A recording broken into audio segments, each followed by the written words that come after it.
you're going through hell and everything is going against you, the easiest thing in the world to do is to start thinking negative. It's easy to go through life holding on to things that are weighing us down. Guilt, resentment, doubt, worry. The problem is when we allow these things in, they're taking up space for the good things that should be there. Imagine your life is like a container. You were created to be filled with joy, peace, confidence, creativity. But if you allow worry in, it pushes out the peace. There's not space for both. You can't go above 100%. You have a limited amount of room. If you allow guilt to take up space, that's space that you don't have for the confidence you need. Most people will let their present physical results control their way of thinking. They're emotionally involved in it. They think it's an accident that the same results keep reoccurring. That's no accident. If you've got a financial problem, if you've got a cash flow problem, if you've got a marital problem, that's what most people concentrate on. If a doctor takes a photograph of your body and then tells you you're sick and shows you you're sick, what's the person concentrate on? Sickness. What's the photograph prove? The photograph proves that the person has been concentrating on something wrong to move their body into that vibration. What should they do? They should ask for help. Where does it come from? There's only one source, and they see perfect health, or they see prosperity. But the cynics don't believe this. It's a strange thing. The cynics don't get results either. Quit letting your present results control your thinking. Don't let life change your name. Don't let it change your name. Don't you be nasty just because they're nasty. Don't you be hateful just because they're hateful. Don't you be vengeful just because they're vengeful. Don't lose yourself in your situation. Don't let your situation eat up yourself. You've got to get grounded. You've got to train your mind to serve you. Meditation is one of the ways in which you can do that. Reading is one of the ways that you can do that. Listening to music is one of the ways that you can do that. Exercise is one of the ways in which you can do that. Things that you can do to still your mind, to clear your thoughts so you can think.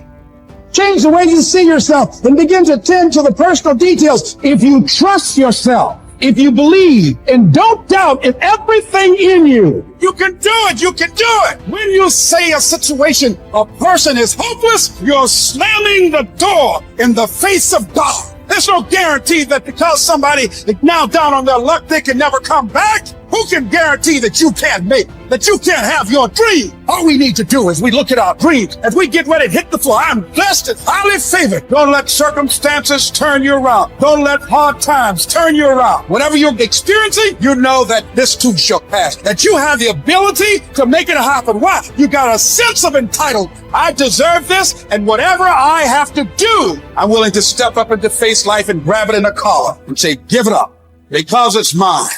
People think there is something called as negative thought and positive thought.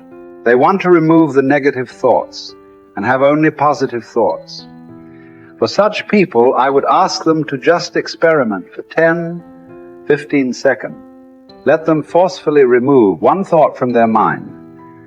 For example, next 10 seconds, just don't think of a monkey. Try not to think of a monkey.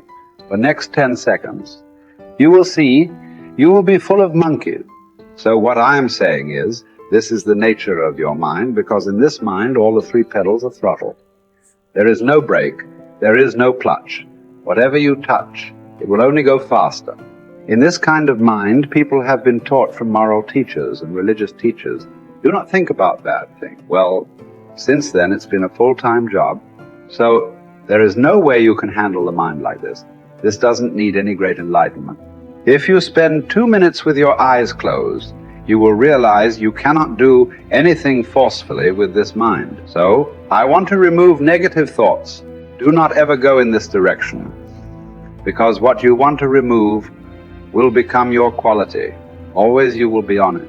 So, what should I do?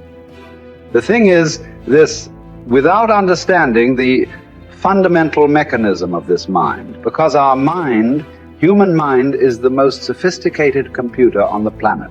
Even all the supercomputers have come out of this.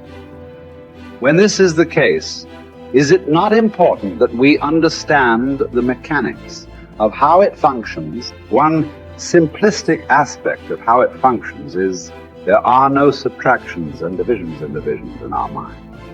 There is only addition and multiplication. If you try to do something with it, it will say one more.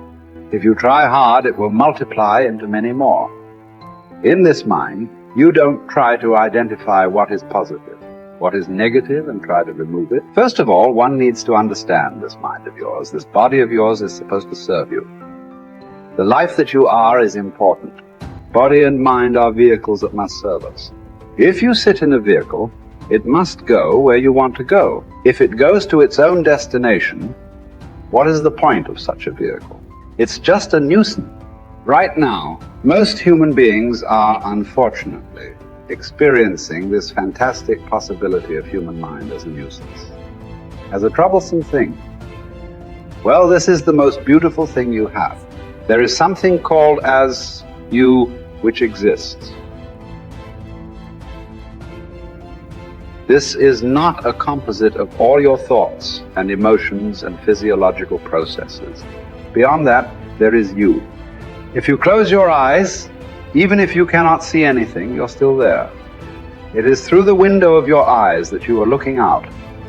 But if you close your eyes, it doesn't mean that you don't exist. You still exist. So, beyond your thought, you still exist. Beyond your emotion, you still exist. So that you, the life that you are, this has to come into your experience. Why is it that you're not allowing that to come into your experience, which is the most significant aspect of who you are? Who you are right now, the most significant aspect is you and me are alive right now. This is it. What I'm thinking, what you're thinking is not the important thing. We are alive right now. That is the important thing. So it is important that you focus on this fundamental sense of aliveness within you. And then you will see there is a natural distance between you and your thought process. Once there is a distance between your psychological process and your physiological process, this is the end of suffering. Because there are only two kinds of suffering that human beings go through: physical suffering and mental suffering. Once you create a little space between you and your mind, between you and your body, this is the end of suffering. This is something every human being has to experience and know, otherwise thinking, I will just remove negative thoughts and I will have positive thoughts. All the best, it's not going to work. 100% it's not going to work because nobody can remove it. They can avoid it for some time. So when negative thoughts come, you say whatever you want, but this is just avoiding, it's not gone. The moment you stop that, it will pop back with great force. Otherwise, it will come back in your dreams. So it's very important, first of all, you need to understand your anger, your resentment, your fear, your anxieties, the negativity that you generate. Generally resentment, anger, it is always directed towards somebody. But we need to understand this is poisons that we are drinking and expecting somebody else to die. Fortunately, life doesn't work like that. If I drink poison, I die. If I drink poison, you don't die. So we need to understand this. When I say poison, today you can have yourself chemically analyzed right now. What is your blood work? What it says, 5 minutes of intense anger. Check your blood work and see. There will be lots of negative elements in it. Literally, you're poisoning yourself. So do you want to poison yourself? Definitely not. Now the very question is coming from certain helplessness. What shall I do? Don't do anything. Just sit back and just concern yourself with something which is the life process. Maybe your heartbeat, maybe your breath, maybe just the sensation of being alive. Depending upon how sensitive or how perceptive you are, accordingly, find something. It could be a sensation in the body, it could be breath, it could be heartbeat, it could be anything, something which indicates life to you. Just pay attention to that for some time. Slowly, you will see there is a distinction between what is you and what you have gathered, which includes both your physiological and psychological possibility or mess, whatever you've made out of it. You're not bright enough. You waited too late. You should have started younger. Those are the kind of voices that we all live with. For me, our ministry was growing. We lived in a nice house we'd ever had. Driving a nice car.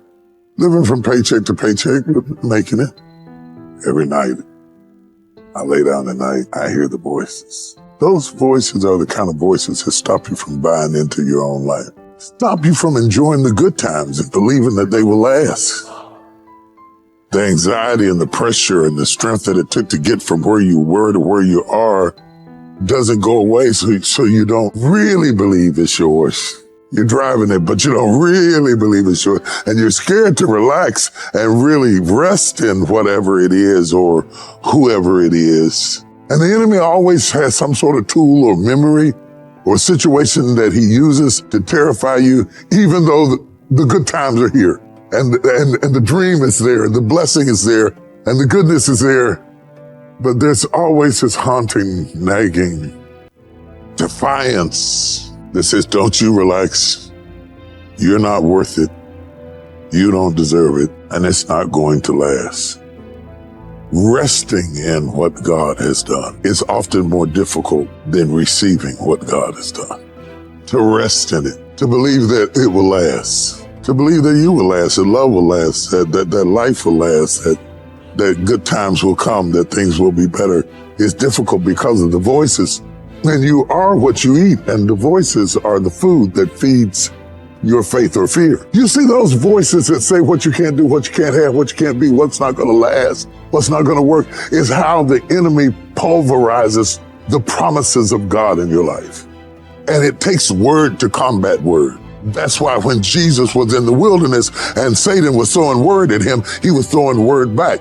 And what we have to do is put word on word. I'm blessed. I'm blessed in the city. I'm blessed in the field. I'm blessed in my uprising. I'm blessed in my downsetting. I'll be blessed into my old age. I'll be blessed when I'm an old man. My grandchildren will be blessed. My body is blessed. My mind is blessed. My head is blessed. I got this. I can handle it. I can do it. Bring it on.